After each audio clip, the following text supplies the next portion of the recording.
Kecelakaan beruntun di Tol Cipularang kilometer 92 arah Jakarta pada Senin 11 November 2024 sore menelan 28 korban, satu di antaranya tewas. Akam 40 tahun warga desa Margasari, Kelurahan Pasir Munjul, Kecamatan Sukatani, Kabupaten Purwakarta, Jawa Barat, mendengar suara benturan keras saat peristiwa naas itu terjadi. Saat itu ia berada di rumahnya yang terletak sekitar 500 meter dari lokasi kejadian.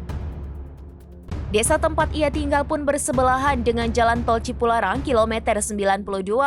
Setelah tiba di lokasi, ia melihat sudah banyak mobil yang terlibat kecelakaan.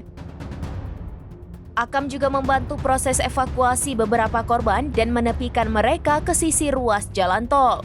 Para korban panik, ada yang menangis bahkan histeris. Ia melihat adanya korban tewas akibat terjepit yang usianya masih anak-anak.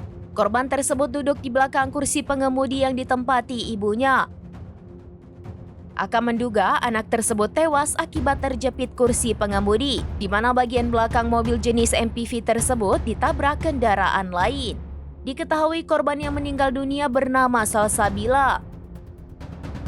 Anak usia 13 tahun tersebut berstatus pelajar dan tinggal di asrama Yonzikon 13 RT 2 RW 13, Desa Srengseng Sawah, Jakarta Selatan. Sementara pengemudi mobil yang ditumpangi Salsabila bernama Kartika Eka Putri yang tinggal di alamat yang sama.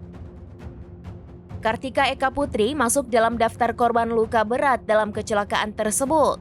Para korban kecelakaan Tol Cipularang dibawa ke Rumah Sakit Abdul Rajak Purwakarta.